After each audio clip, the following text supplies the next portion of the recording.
Alrighty, fifth grade. So hopefully you have your sketchbooks and a pencil. I'm gonna give you a moment now. If you need to sharpen your pencil, go ahead and do that. Give us a thumbs up when you're ready. All right, first thing I want you to do is I want you to open to a blank page. So remember this year, instead of a bunch of useless pages that we'll never use, I just gave you minimal blank pages. So you can use this for free draw.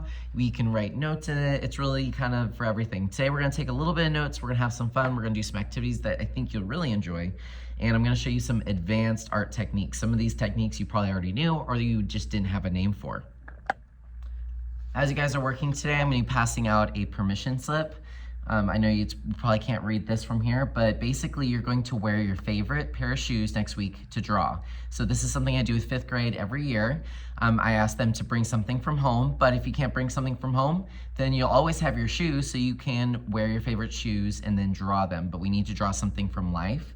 Some people feel a little awkward or they don't want to take off their shoes, so remember, you have the option of bringing something from home, but if you're not gonna bring something from home, then you're going to draw your shoe, and you'll need to bring that same shoe or wear that same shoe every day for this project until we're done. So I'm going to give this out. I'm gonna let the fifth grade teachers know and hopefully communicate this with families, but you're going to take one of these home so that you can find a pair of shoes that you wanna wear and draw, or bring a toy or something special from home. Let's go ahead and get our words in our journal. So just flip to any random blank page, doesn't matter which one. And we're gonna take some notes. So I'm just gonna do it on this page just because it's easier. I'm going to write contour, C-O-N-T-O-U-R. So go ahead and write the word contour. I like to underline it, so it's just easier to find, a little bit clearer. Give us a thumbs up when you're ready. All right. Next up, let's do the word scribble. I bet you didn't know that scribble is a drawing technique. Go ahead and write scribble, S-C-R-I-B-B-L-E, and give us a thumbs up. Okay, crosshatch, C-R-O-S-S-H-A-T-C-H. Give us a thumbs up when you have that one. All right, and then we're gonna do a little bit of shading. Give us a thumbs up when you have that. And then we'll have a few more on the next few pages, but we're just gonna focus on these four for now. Now I want you to find any tool on your table. It can be a marker, it can be scissors. I would recommend glue or scissors for this, just because those are like the easiest, I think, in my opinion. But I'm going to use scissors. All right, so first thing what we're gonna do is we're going to draw the contour of scissors. So contour line just means the outside line. It's like the outline. So it's the lines you actually see. It can include little internal lines like here, even though that's not like on the outside. Like if you traced it, you can still include those. It's just the lines you actually see. So what you're gonna do is you're gonna put your scissors out where you can, draw them, watch them, and you're just going to draw without tracing the lines you actually see. So I see a line that goes up like this. I see a line that comes back and then it goes merp. It's a fun thing about art, you just can't really explain it. I just say the line goes merp and then up and then, okay, then it's like a straight line. Probably drew a little bit too big there. And then of course, draw the lines you see. If you see a line in there, draw it. I'm not looking for the next Picasso. I just want you to try your best and draw either the glue or scissors or some other object. Give us a thumbs up when you're ready. All right, now for the next one, you can continue to use this object or you can switch it up. I might want to switch it up and do a glue. Now you're going to use scribble. So you're going to draw that item, but you're going to only use a scribble. So your pencil has to be moving at the same time. Now you're probably wondering, why are we doing this? This is actually training your brain to draw in a new way, which is actually helping you and using that math part of your brain. I know it sounds crazy, but that's what it does. So I'm going to do the same thing. I'm looking at it. I'm looking at the lines I actually see. Of course, you don't have to draw all the random words, of course, but just use your pencil. It's almost gonna look like a fluffy art supply tool. I'm seeing all these ridges in the glue bottle. I see that it goes down. But as I'm moving, it's changing, it's scribble, looks like a fluffy glue. I'm gonna give you a few moments just to draw what you see, Like I said, it's gonna look crazy. Give us a thumbs up when you're ready. Okay, so for this next one, you can switch it up. You can stay the same. I'm just gonna stay the same for this one.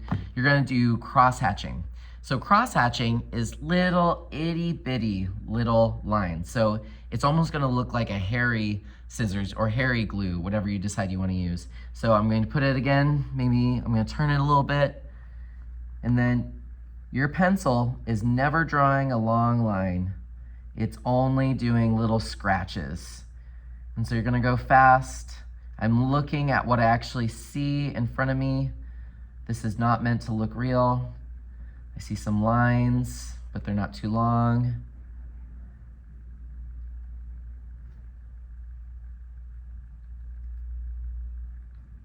And so you're just drawing what you actually see. Go ahead and try out kind of this dashed hairy approach and give us a thumbs up. Okay, so now over here, I want you to practice shading. So shading is from the word shadow, giving something shadow. I want you to draw a circle, does not have to be perfect, and give us a thumbs up once you've done that. Okay, I'm gonna give you a trick for shading.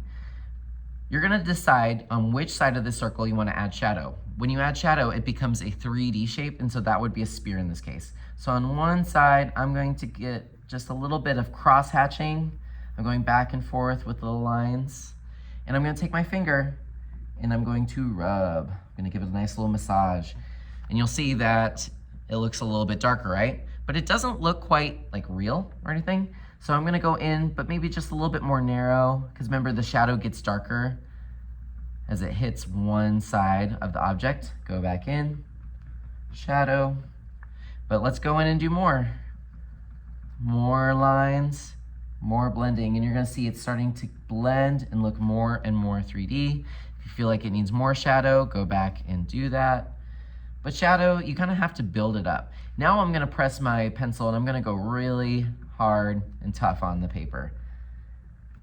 And so now I've given kind of the illusion of shadow. If you're feeling really clever, you can of course do a shadow as if there's a surface underneath this spear and blend it. But that's just for advanced people, so if you don't want to do that, that's okay. But go ahead and practice doing some shadow. All right. Underneath your shading, I want you to write the word value, V-A-L-U-E, and give us a thumbs up. So value is where it gets light to dark.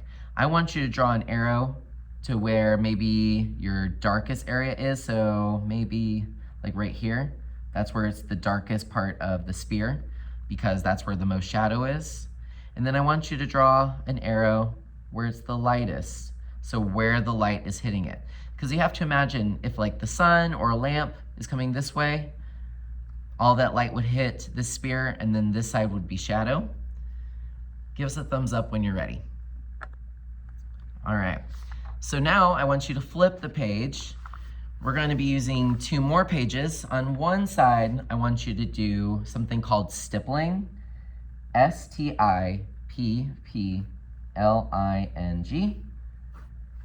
Give us a thumbs up once you have that. And then over here, which is my favorite, you're gonna do 2 blind contours. So let's write 2 blind contours. A blind contour is when you can only look at the thing you're drawing and never at the paper. And this will be fun. I'll show you how I did it with Miss Kim, and then you guys will get to try. So stippling is like shadow, but you can only use dots. So what I want you to do is I want you to dot yourself a circle and give us a thumbs up. I don't know if you guys can see that, but I want you guys to dot a circle and give us a thumbs up. All right, we're gonna take 1 minute to indicate shadow using stippling. So remember, one side of your spear has shadow, one side doesn't, but you can only use dots. Do not blend with your finger this time, that's the challenge. So give me a second here and I'm going to do a time lapse and show you what mine looks like. So I gave myself 1 minute, and that's what I came up with. So remember, you're trying to indicate shadow, but you can't use shadow. You have to use stippling with dots. So this one's a tough one, but give it a try. There's no wrong answers here. All right, so on this next page, you're probably gonna need the whole thing. We're gonna do a game where you guys are gonna do blind contour with a partner and then switch. If you can't find a partner, you can always work in a group of 3, but it doesn't always work unless you have 2 people. You wanna try to go for 2 people. All right, so I'm going to switch over to a different video where I show you how to do a blind contour. Once we're done with the blind contour, you're going to go through the room and you're going to find some tools. It could be a Squishmallow, it could be a trash can. I want you to use at least 3 different techniques on a blank page. So I could draw a marker, but with stippling. I could do scissors, but blind contour. You'll label what technique it is. Find 3 objects, do 3 different techniques, and then you can move on to a different activity. However, I recommend you finish your sketchbook. Have fun on the blind contour.